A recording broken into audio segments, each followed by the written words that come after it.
Hi, everyone. Welcome back. This is part 2 of a 2-part recap. If you're wondering where part 1 was, well, go check in the feed and be sure to subscribe so that way you always get your episodes. But enough of that. Let's get right back into the episode. So, anywho, Steven Jr. is mad because he didn't make an iCal reminder for himself, and now he can blame everyone. So now he's going to pull Jesse up from the city house to go help with this meat. So Jesse has to go driving up there to the farm. And, and Jesse's all like, oh, man, Galena needs to figure this shit out because I'm down in the city. So they're going to go and they're going to deal with this meat situation.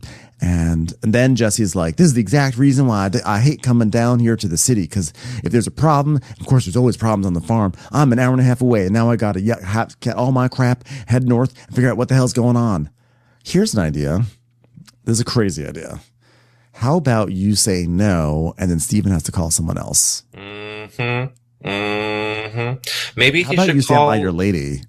This poor girl. Because then he's like, girl. Hey, this poor city girl. Hey, Allie, I'm gonna have to head to the farm. Like right now. Yeah, I wanted. And then she goes, well, I wanted to have this thing together, but now you're leaving. Go on, girl. Give us nothing. She can't even come up with a thing. I wanted to have this thing together. What girl? Thing? Just say edible arrangement, say Starbucks, just come up with something. Find a brand and use it. Wedding planning, brunch. And he goes, if it wasn't something this important, I wouldn't be leaving. The brisket delivery. I mean, listen. Literally get another person to haul the, like. Yeah, it's a body. Steven needs another body. But where's Cole? Where's Kala? Well, I get Kala. Get someone. I would love to see Kala holding Tessa. There's giant things of brisket. See, at least Tessa would give us a good running commentary while she's doing it. This is heavier than the time I lifted my ex-boyfriend out of a hot jacuzzi in Milwaukee. Now, I gotta say something here about this here meat. This meat is heavy, and if we had some Coca-Cola beans, it wouldn't be nearly as heavy. So, yeah, I don't know why we're doing all this. It's much, but this is way too demanding for me. Hey, did you see that flyer the other day? It was good fonts, wasn't it? And such. Do you think it's gonna be a McBee or a McShee? I don't know. Nicole came in and it's gonna be there. She's supposed to say some nice kind words. So we're looking forward to it. Why are we holding all this brisket? We can just be doing the flyer business. I've really been getting into different fonts. Comic Sans is my favorite. I have an internship with something called Canva. I don't know what it's about, but they hired me, so I'm going to go up into there. She's like slowly going to work her way up the tech ladder. And then she looks in the camera. Use my code, what's her name? Tessa. Tessa 20. Tessa 20 for 20% off your Canva discounts. So they get to the, first of all, you know what really stressed me out? What? This really.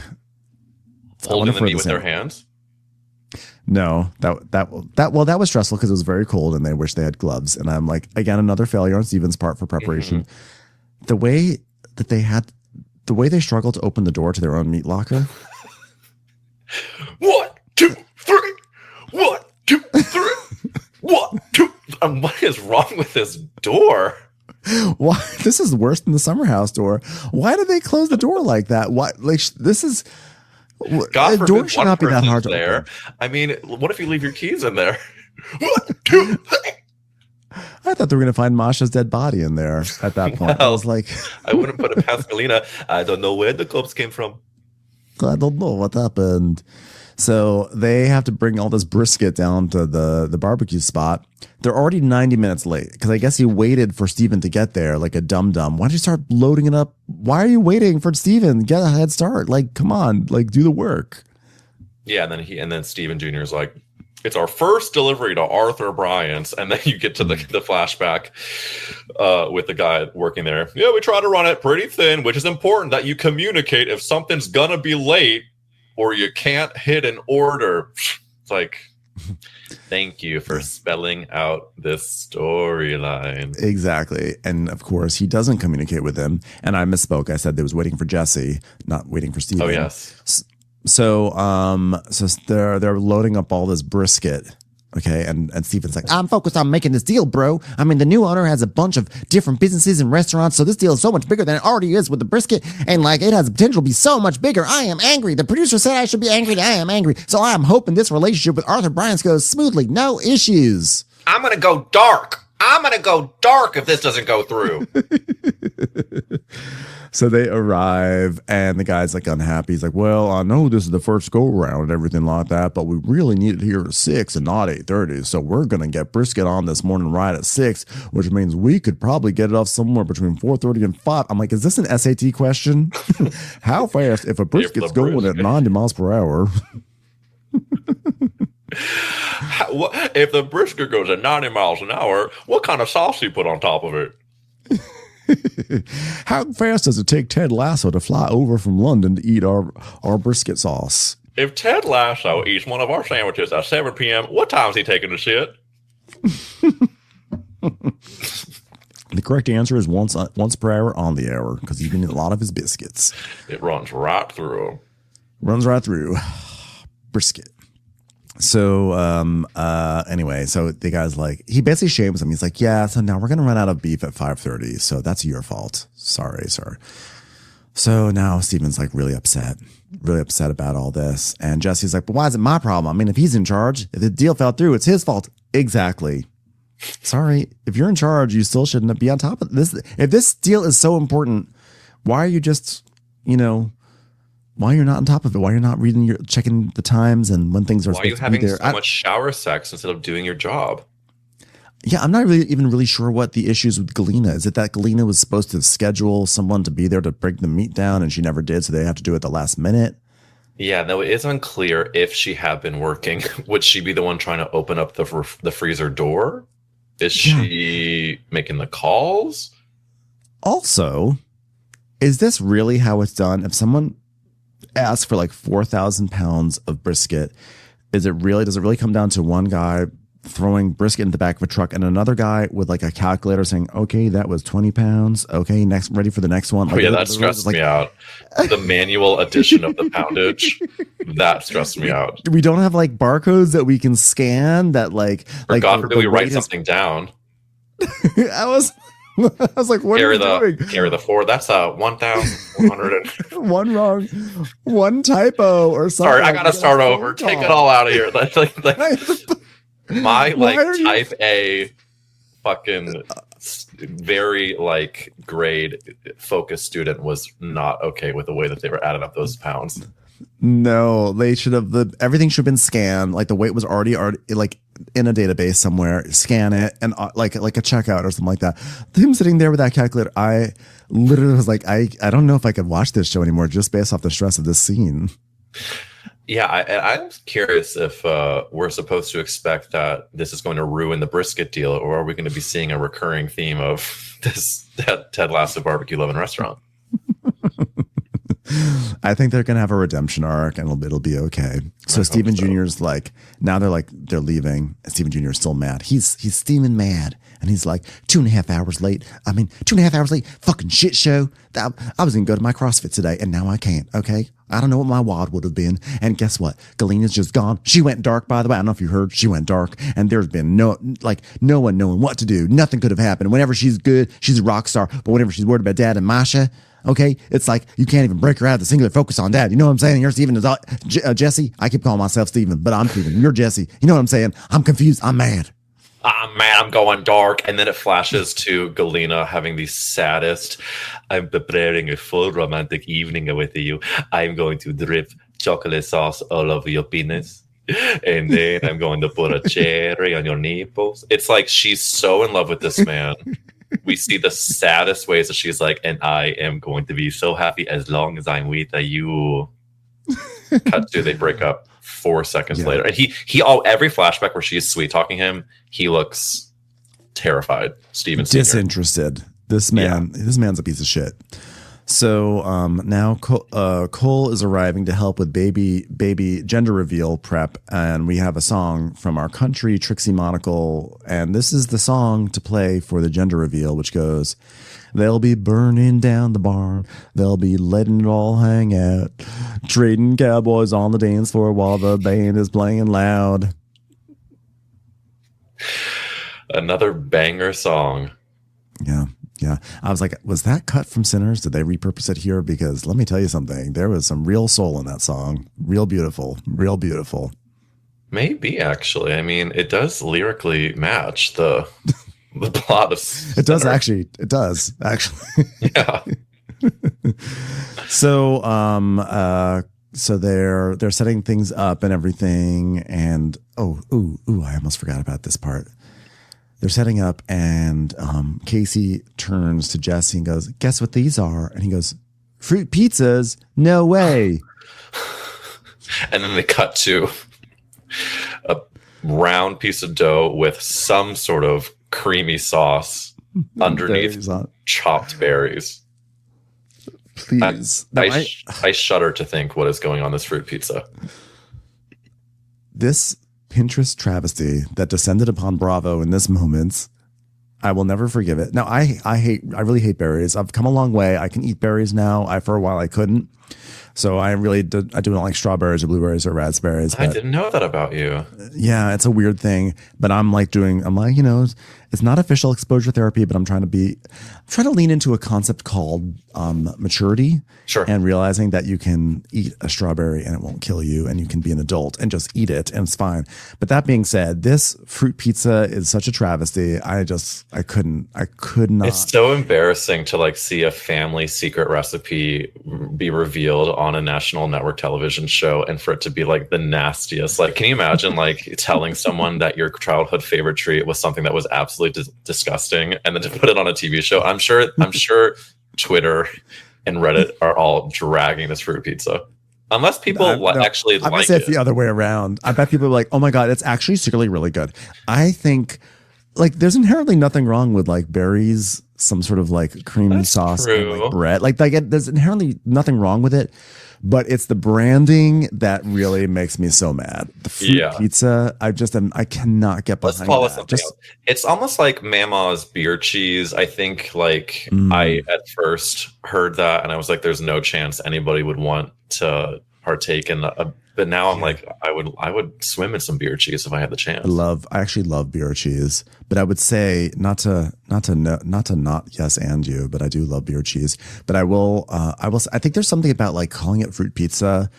There's like a wink in it. Like, isn't that funny? It's like fruit arranged on bread, like pizza. There's something that I feel like they think it's so much more clever than it is. Maybe that's what it is. It's like, this is stupid and I don't like you for it, you know?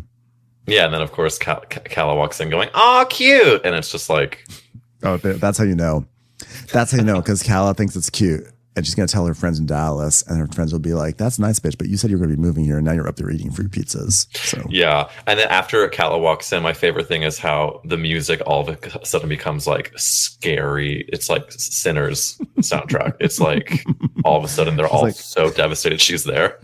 She's like, "Can I come in? Let me in, please." Can I please? Why are you asking to come in? You never asked to come in. Well, what do you mean? I just want to know if I can come in now. Stop being silly. Let me in. Let me have some of that fruit pizza, huh? Never did I thought we'd do a Sinners vampire callback with Calla and the fruit pizza.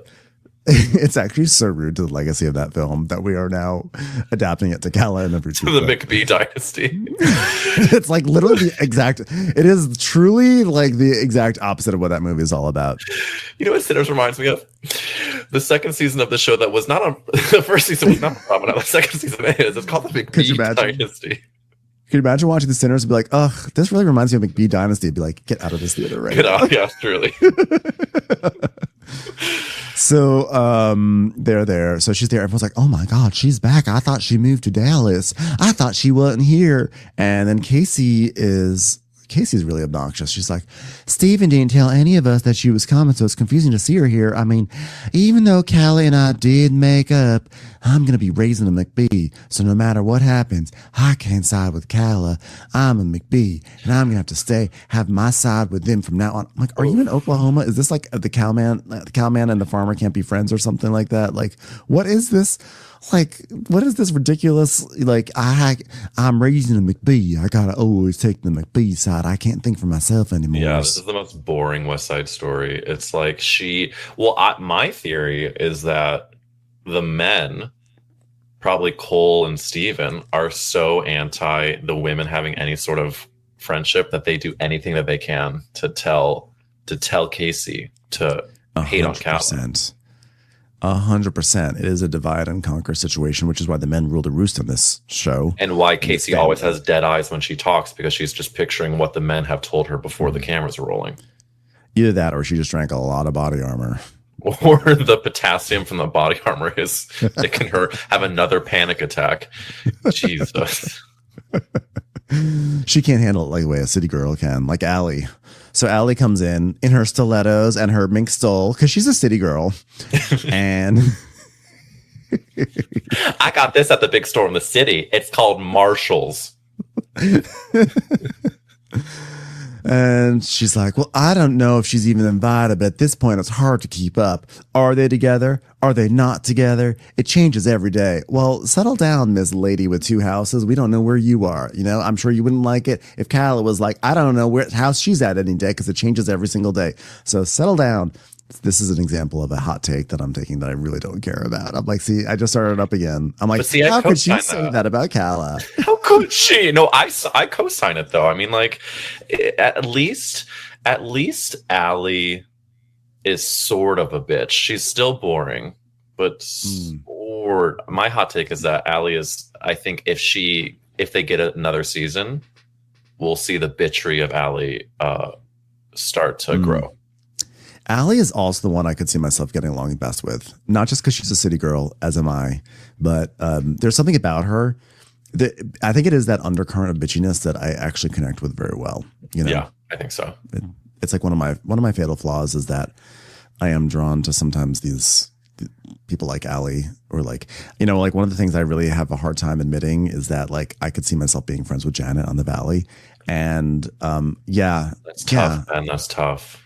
Because I'm like sort of like drawn to like that sort of behavior sometimes, and it's like a really bad part of me. But it's less about you and more about like those people are also can be drawn to you because you are like a grounded, kind soul. Like my husband Matt sometimes would find himself with like girly friends who are a little more chaotic because he is so grounded, and so I think that's maybe you just tend to. You know, I think what it is it's not so much that I don't feel like I actually like anyone who's chaotic. I like don't deal with them because I don't like chaos. But what I do like is like a quiet kiki moment with like gossiping, and like that's gonna be Janet and Allie. But the thing is that because they're probably really good with like a gossipy moment, but then they're really bad with boundaries. They don't really like time and place, and then they wind up being terrible people. You know, right? It's hard. Life is hard. So they're just like setting up this gender reveal and everything. I like this detail that our note taker included. Said Calla moves the table with an antler on it. right after the balloon pop scares Calla. She does the most basic thing. Oh my god, a balloon! Sorry, everyone, that really scared me. And then we hear more of that scary music. Why are you Let here? me move this table with an antler just to dissolve the tension here, guys. It's official. The antler's in a different location now. And they're still silent. Why did you ask to be let in this room? She's like a terrible vampire. She's like not even killing anyone yet. She's like moving antlers around. She's like, I'm sorry, I just have like, before I like unleash my evilness on all of you guys, I just want the decor to look right. She doesn't want to suck blood. She just wants to go back in the shower with Steven. Yeah, she's really failing at this. It's also daytime, I'd like to point out. She would be a vampire that comes out at daytime. That's true. Guys. I forgot the rules, you guys. I'm so fucking annoying. Actually, I don't know if you hear about it. Like people talk a lot about vampire facials, but actually for vampires, a really good facial is actually a sun facial. So what you do is expose yourself to the sun a little bit and it peels off the first layer of skin. And I mean, I know that we don't really age, but if we want to still look younger, it's still a good way to do it. The vampires do things a little differently in Dallas because I actually am from the bigger city. Yeah. Have you ever seen a vampire do the splits? Yeah, we can do them really well. It's time for a commercial. It's time for a Crappens commercial. So they're still all marveling that they can't believe that Cal is at the gender reveal. Who would believe? Because Christy shows up. Christy, formerly known as Roxanne on this podcast. Now we have her name, Christy. She shows up. I like Christy's version of coldness because she's really cold to Calla. She's like, hey. Oh, I think Christy is the saving grace of the show. I think that she's the only person with emotional intelligence, and that it's clear why all of her sons have such mommy issues is because they basically have like an absent father who manipulates them, puts them through warfare, like to hate each other. And then Christy actually has like her head on her shoulders. I'm Team Christy. Yeah. I love that she started up a new company and is like killing it with the company. Like, yeah, and then she's driving a Lamborghini, they say, or Ferrari or something. I'm like, that's. Yeah, I guess it's great. And she's probably in Kansas City, so I kind of am obsessed with like a Kansas City mogul. I know. I love that I love a strong, powerful woman. Me too. And I like her perky coldness towards Calla. She goes, hey. And like, that's it. And it's just like, there's something in that like little smile. Like, I'm not going to talk to you for the rest of the party, but I am going to acknowledge your presence. I see you move my antler, and I'm going to ask you to move the antler back, please. I had placed that table with the antler in a specific place. It's not yours to touch. You're not part of this family. You shouldn't even be here. Okay. That was all said in that smile. I was going to say, don't get between a Southern woman and a bit of a passive aggressive comment through a smile. It is the most devastating feeling to be on the other side of that. So you move the antler, I see. Why am I so scared? So Steven explains that Cal's just going to be here for a little bit longer until she gets her apartment, and they're all like, really? Why? I mean, aren't there a lot of apartments in Dallas? Okay. I love Casey's parents who arrive because they announce themselves. Literally, the grandma walks in, Grandma's here. I was like, okay. She is ready. That reminded me, my in-laws are in Georgia, and that reminded me of like the grandparents in Georgia whom I love. I think I make fun of the South and Missouri as I'm legally allowed to do, but I do love a Southern grandparent. There's nothing like them. Did you watch Beverly Hills this past season? I did. Sutton Strack's mother from Augusta. Well, that is a different. She scares me. She scares me.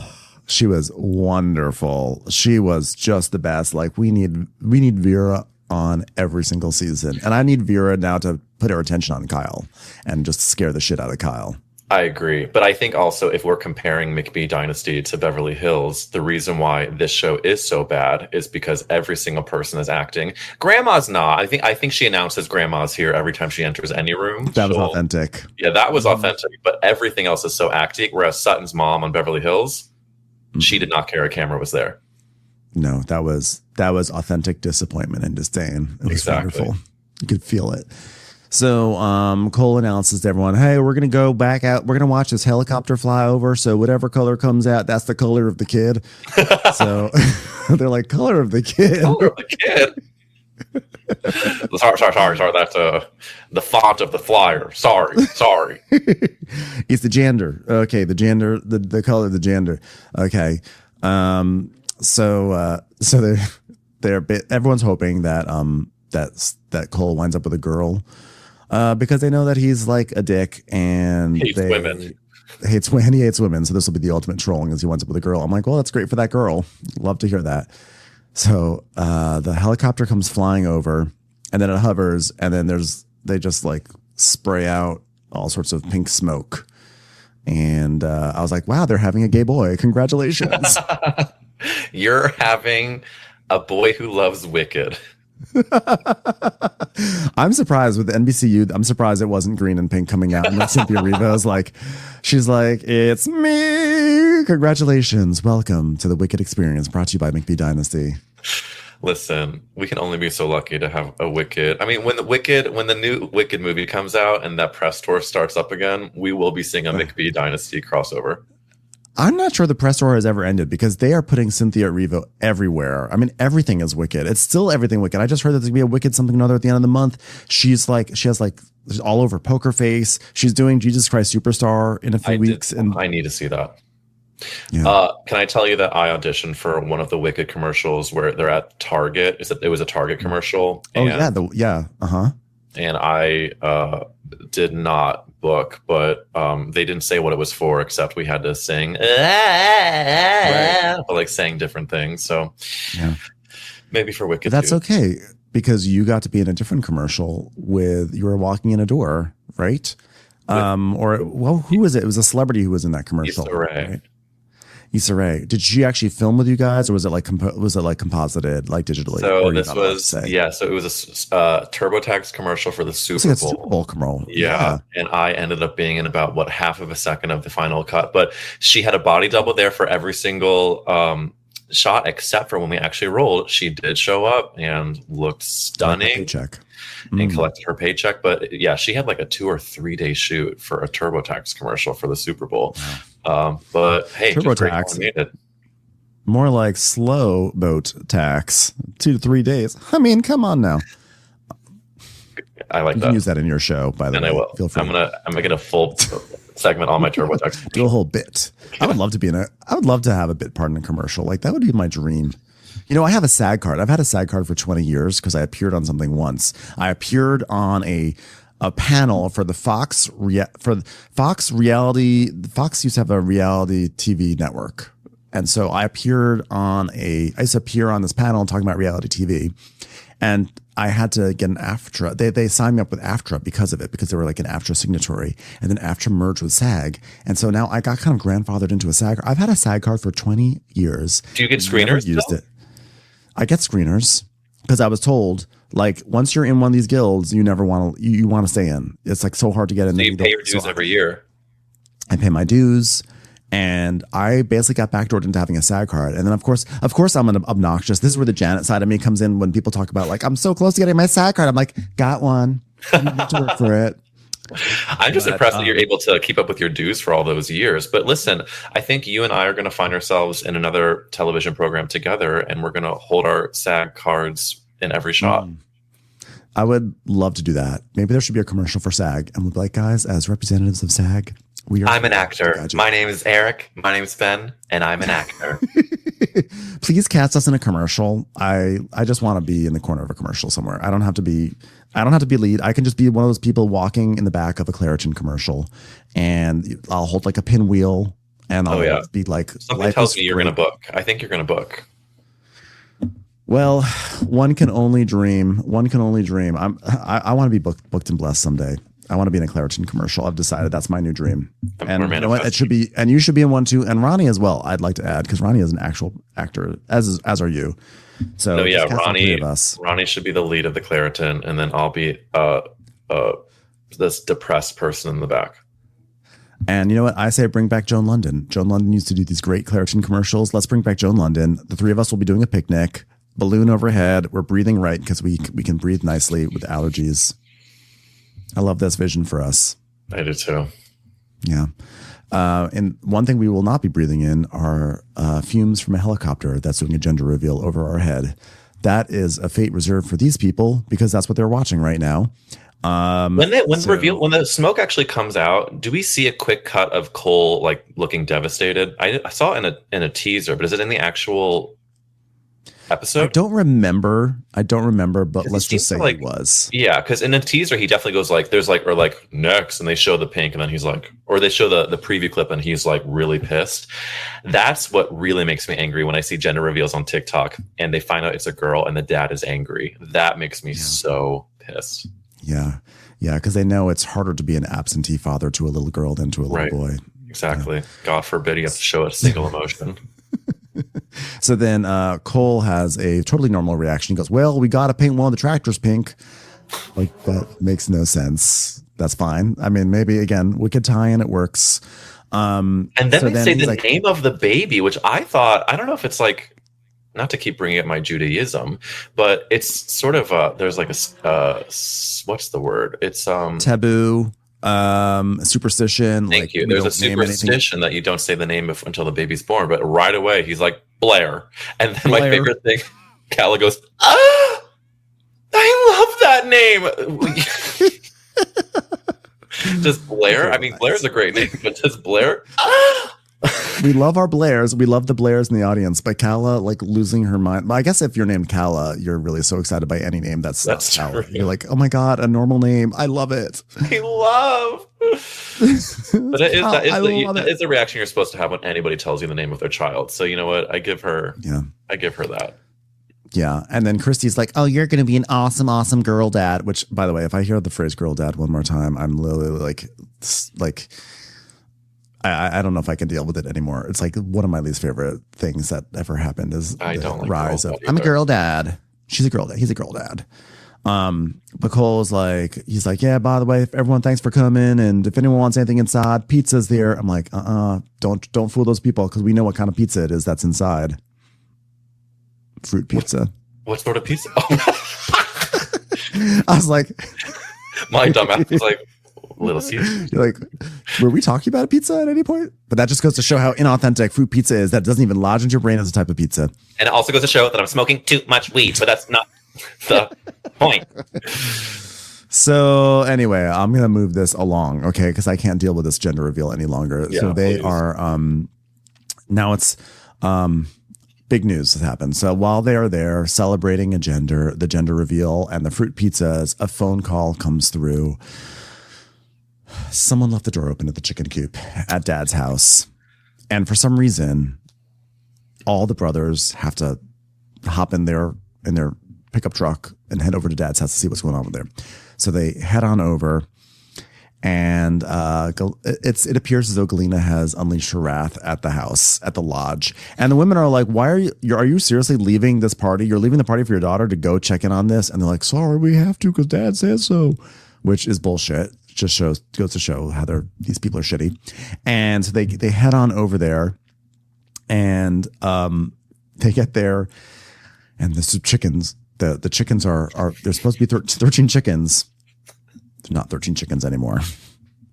Which I was expecting to see tumbleweed and a chicken and a half, but they cut to a pretty full roost. A pretty thriving coop, I would have to say. I would say. Yeah. Like I've thrown parties here in Los Angeles that weren't as well attended as that chicken coop.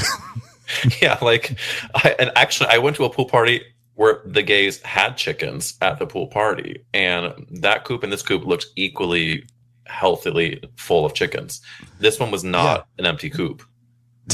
So, I was expecting blood. I was expecting guts. I was expecting to see some foxes in there. Who knows what? And so then they're counting up the chickens, and they're like, okay, I think we got 9 or 10. So they call up Masha, and Masha, and Steven's being wacky. He's like, okay, I'm gonna call Masha. Here, take the phone. Hot potato. I'm like, oh, you're a funny man there. So this is when Masha's on the FaceTime, and she's like, so do you see a gray chicken that is named Pumpkin? Pumpkin. Why is she naming the gray chicken Pumpkin? Yeah, and Steven goes, she has a name for everyone. But listen, I think Pumpkin is kind of a cute name for a chicken. Sorry, that's my hot take. It is a cute name for a chicken, but maybe an orange chicken. But why a gray chicken? What sort of pumpkins has Masha been growing up with? Well, gray in Russian means orange. In Russia, we are not allowed to have color. So the world is black and white, and so I see pumpkin. These remind me. In Russia, we didn't have pumpkin. We have rock. But I would pretend the rock was my pumpkin. So if I see things that look like a rock, I say pumpkin. So this chicken looked like a rock, gray rock. And then she goes, what about the babies? How many babies? Well, how many are there supposed to be? Supposed to be 13 little babies. Can you guys help me, please? She's fully reading her notes app on her phone. She doesn't know how many chickens there are in that place. She just got there. She's not attached to any of those chickens yet. She is fully lying right now. Fully lying. So they go inside and they go into the kitchen, and there's a frying pan that is destroyed. I mean, it is bent and warped, and it has been used to smash things up. And it is really bad. And they're like, what is this been used on? And they're walking around, and it turns out that, allegedly, Galena has been going around smashing Steven's cowboy hats in. Oh, is that what it is? I think so. His hats were all smashed. Oh, see. And a cowboy hat, those are expensive. Right. Oh, I guess. See. So yeah, everyone. Yeah, they. I thought it was so funny that they were like unable to find what was actually smashed. But is a cowboy hat strong enough to make that dent on an actual pan? I would say no, but what I'm going to assume is the cowboy hat was placed on a surface that was strong, and so when she was banging down, thank you. It was the surface that was, it was physics was not my best subject. It's my favorite thing too is that we again have no single evidence that Galena did any of this. No, but she's also got a terrible poker face because she keeps on laughing to herself. She's like, no, I don't know what you're talking about. Bang in the car. Yeah, she's got like a sucking candy in there. So now, they're looking around. It's a disaster. And so Steven is.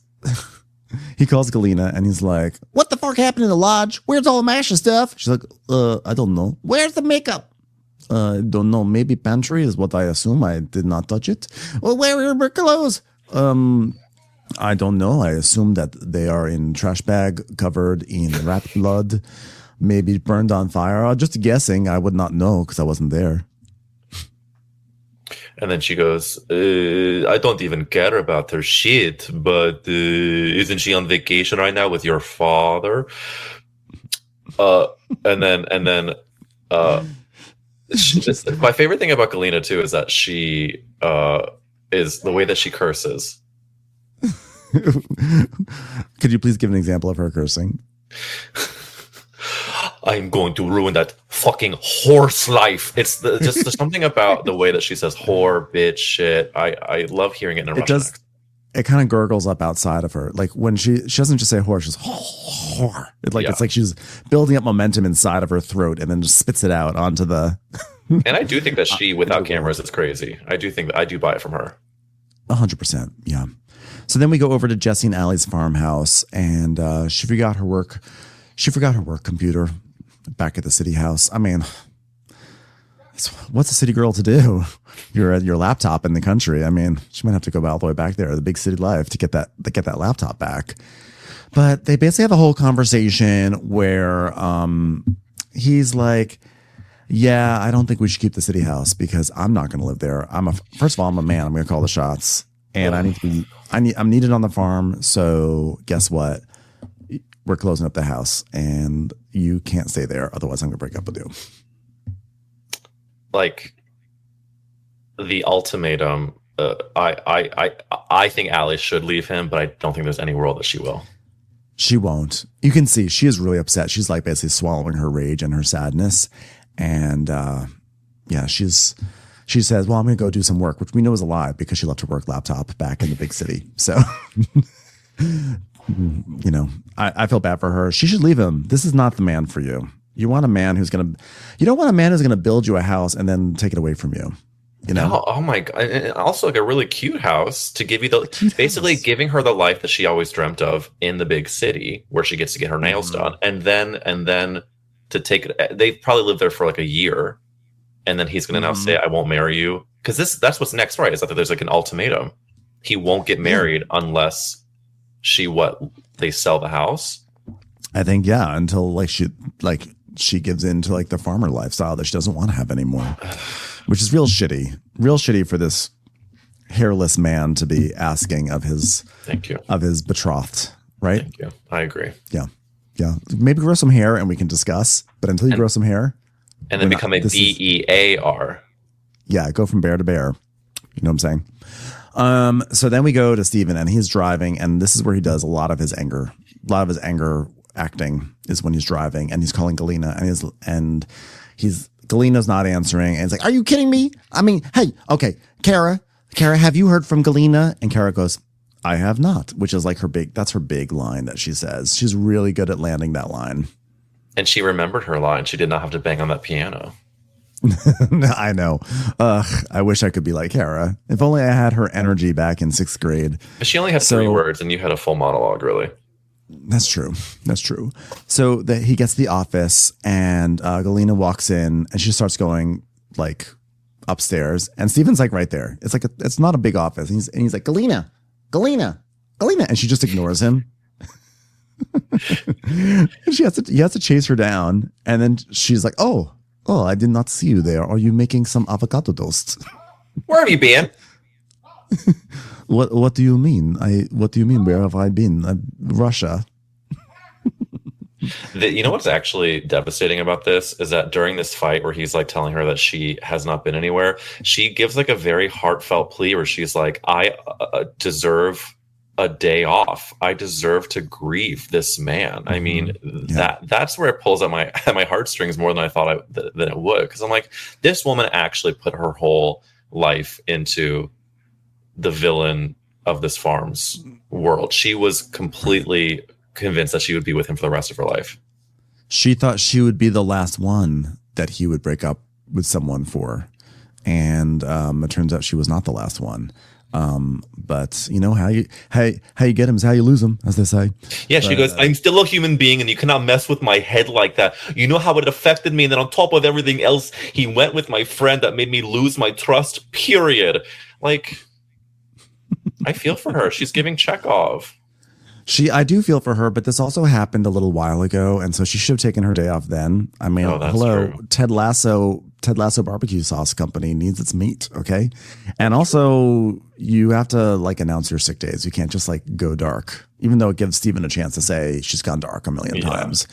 So, but she's feeling really sad, and she's giving a very Gen Z response. Be like, I couldn't come to work today. It was like really emotional. But he's like, oh, I don't care what's going on between my dad, Masha, and you. Okay. Cause now the Arthur Bryant deal, our actually business is going to hell in a handbasket. Oh, you know, the handbaskets. I'm glad you mentioned that because I was thinking that we should get involved in the handbasket business. Tessa, now is not the time. Okay.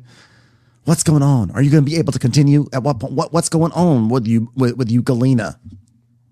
And she's basically like, well, maybe you should start questioning your father and what he is doing, you know, because I'm human. And, you know, like when you're spending so much time with the person, it tells you love you, etc. And so she's going on and on about like all this stuff. And then, because she's crafty, you know, he says, I don't know, maybe we shouldn't. I'm starting to question whether keeping you on is the right decision.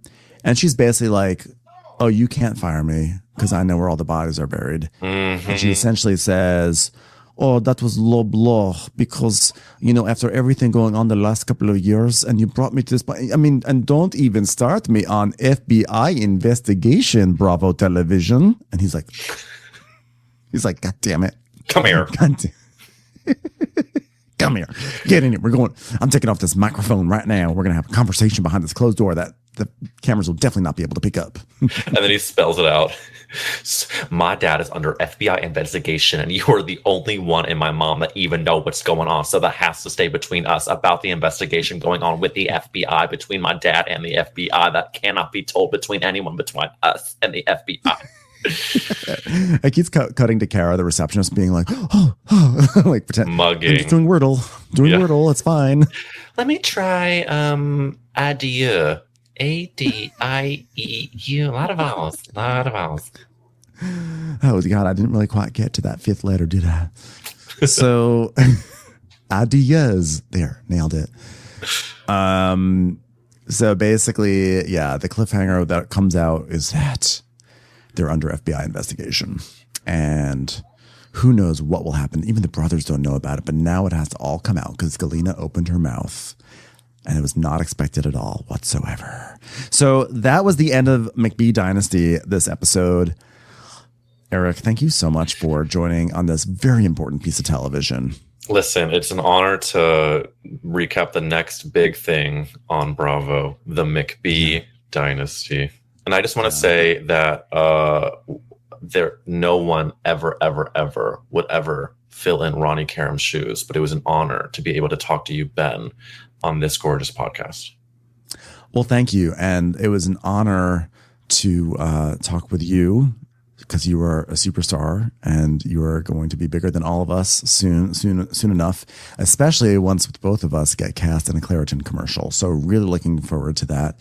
Everyone, please go buy tickets to Eric's show. Where can they get the tickets, by the way? Is there on my Instagram bio? My Instagram is Eric Wills, EricWillz. And you can also listen to my podcast from there. That's a gay ass podcast. Fantastic. Well, we love to see it. I hope everyone who's in New York goes and sees it on Thursday. And if you can't go on Thursday, then go listen to Eric's podcast because it's awesome and hilarious. And there's lots of entertaining people that go on there, including Lisa Rinna and other stars that you may or may not know. So go check that out. Eric, you are always a pleasure, and you'll have to come back as soon as possible. Thanks for being here. Thanks, Ben. Bye, everyone. Watch What Crappens would like to thank its premium sponsors. Ain't no thing like Allison King. It's always a party on Allison Block. Our way is the Amber way. It's the Foster and the Furious. It's Amanda Foster. She can run my country. It's Angie McGovern. It's always automatic with Ashley Auto. Put your hands together for Carly Clapp. Get on the right foot with Chrissy Offit. She's not just a Sheila, she's a Daniela Etchels. We never miss her call. It's Diane Call. Aaron McNicholas. She don't miss no trickolas. Hava Nagila Weber. You'll never hide from Heidi Eleanor Jones. I go, you go, we all go for Hugo. Jamie. She has no last namey. She's our kind of mess. It's Jennifer Messer. Sip some scotch with Jessica Trotch. She's our favorite streamer, Caroline Peacock. Kristen the Piston Anderson. Get a bee in your bonnet with Lacey B. Que sera, whatever will be, will Lauren Silsby. Bringing the funk, it's Leslie Plunkett. She gets an A from us. It's Lindsay D.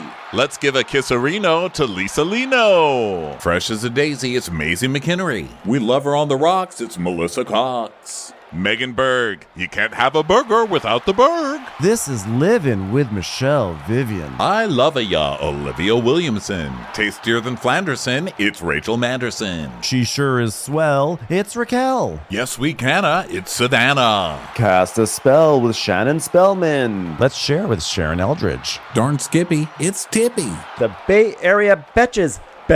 And our super premium sponsors. She's VVIP, it's Amanda V. Can't lose when you're with Amy Baldwin. Somebody get us 10 cc's of Betsy MD. We're taking the gold with Brenda Silva. Let's get real with Caitlin O'Neill. Don't get salty with Christine Pepper. Can't have a meal without the Emily Sides. Let's go into the woods with Guy Tubbs. It's our queen, it's Queen Laifah. Nobody holds a candle to Jamie Kendall. Hail the Cork Master, the Master of the Cork, Jennifer Corcoran. We got our wish, it's Jen Plish. She's not harsh, she's Jill Hirsch. Knock, knock, knocking on Katie Mannock's door. My favorite Murdo, Karen McMurdo. We love him madly, it's Kyle Pod Shadley. In the study with a candlestick, it's Leslie Peacock. We're ride or die for Lisa Ryder Barron. She's a whiz, it's Liz Sarthy. Always killing it, it's Lola Alkalani. The incredible edible Matthews sisters. She eases our woes, it's Melissa St. Rose.